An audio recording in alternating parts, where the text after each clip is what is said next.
So let's assume that the reason that women are higher in sensitivity to negative emotion is because the world is actually more dangerous to women, right? Because that would be the most logical reason why there would be a sex difference in something like fear or sensitivity to punishment. Well, first there's the danger of physical altercation.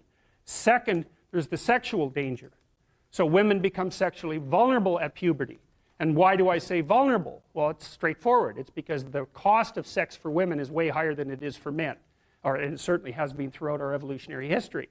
Because if a man has an unwanted sexual encounter, well, then he walks away and maybe he's persecuted by the state or prosecuted by the state for it. But if a woman has an unwanted, unwarranted, or incautious sexual encounter and she ends up pregnant, then, well, in traditional societies, you're just done. And even in modern societies that are rich like ours, I don't have to go into that. It's big trouble. No matter what you do about it, it's big trouble. So being more nervous about that makes perfect sense. But then here's the last thing. And I think that women's nervous systems are not adapted to women. I think women's nervous systems are adapted to the mother-infant dyad. And because you are not the same creature when you have an infant. Not at all. You're way more vulnerable.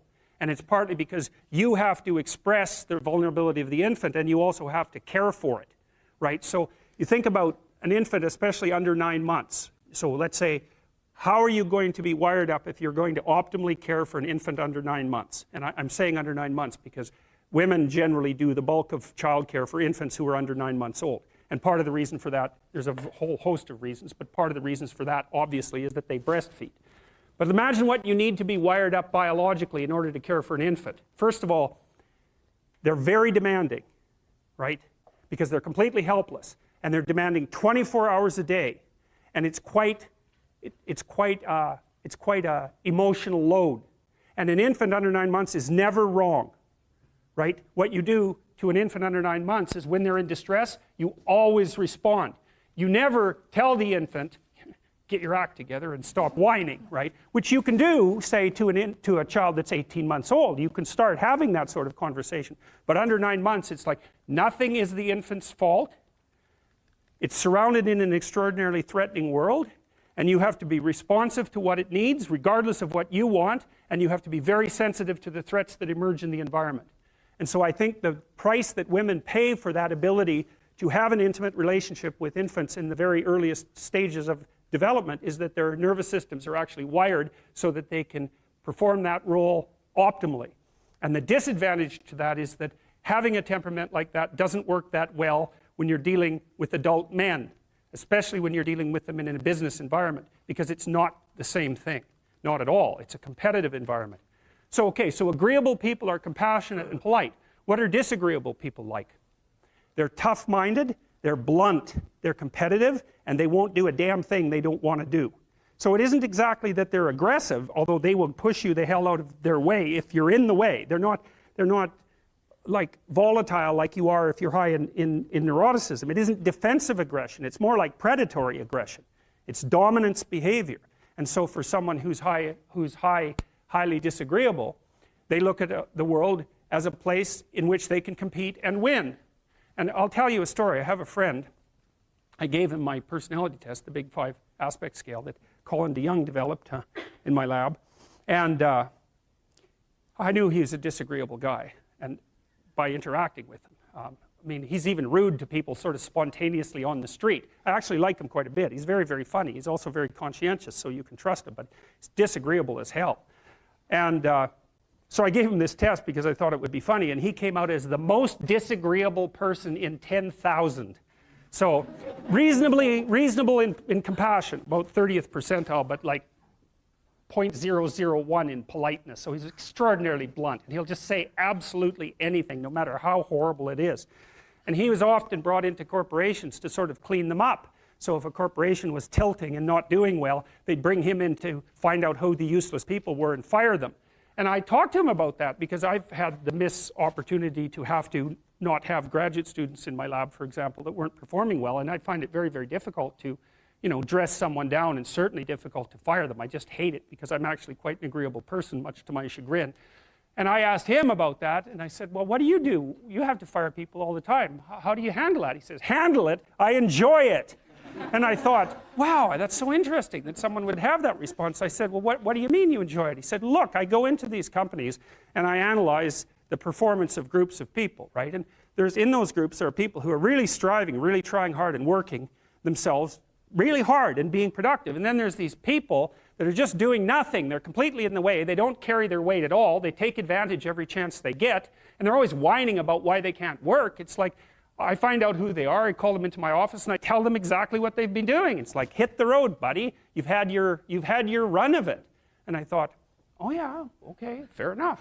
Well, I can tell you, I've had situations in my lab where I had underperforming graduate students. And one of the things that was really awful about that was that it was really hard on the high-performing graduate students, because they felt that even being in the same category as the people who weren't working hard and pulling their weight devalued what they were doing, and that's exactly right. And so this is also why there's a conscientiousness trait and an agreeableness trait.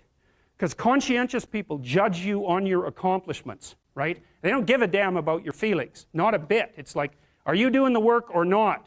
Whereas agreeable people think, well, your mother's sick and, you've got a bunch of family problems and we all have to take care of each other and it's no wonder that you're having a rough time. And like, you can't say that one of those attitudes is correct and the other isn't correct.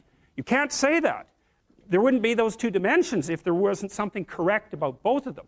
But you can certainly point out that often they conflict, and so the demand for inclusiveness and unity and care and the demand for high-level performance in a hierarchical structure, they're very different orientations in the world.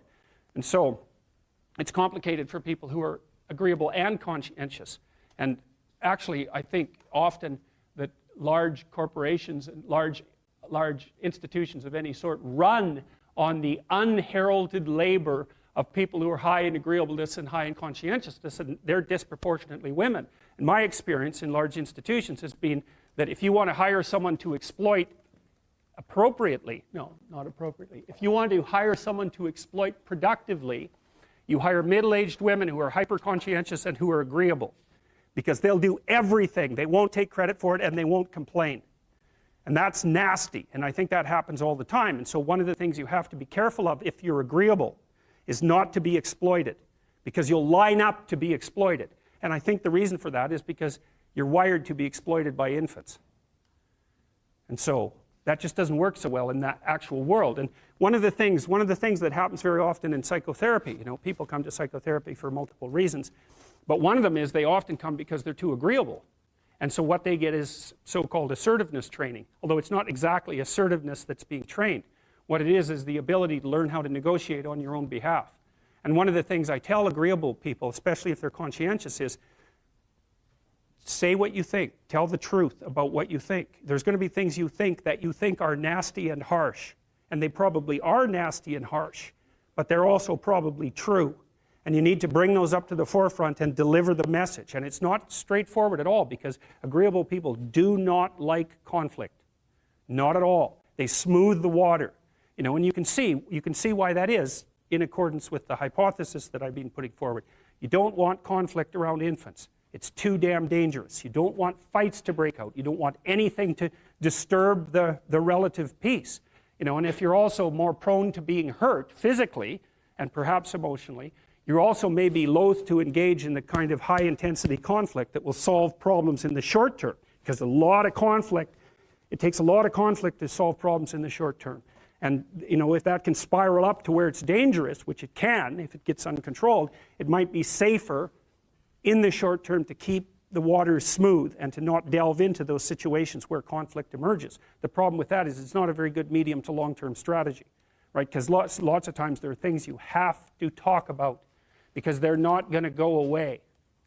And so partly what you do with agreeable people is you get them to figure out, and they have a hard time with this too. If you ask a disagreeable person what he wants, say, or she wants, they'll tell you right away. They know. It's like, this is what I want, and this is how I'm going to get it. But agreeable people, especially if they're really agreeable, are so agreeable that they often don't even know what they want, because they're so accustomed to living for other people and to finding out what other people want and to trying to make them comfortable and so forth, that it's harder for them to find a sense of their own desires as they move through life. And that's not, look, there's situations where that's advantageous, but it's certainly not advantageous if you're going to try to forge yourself a career. That just doesn't work at all. So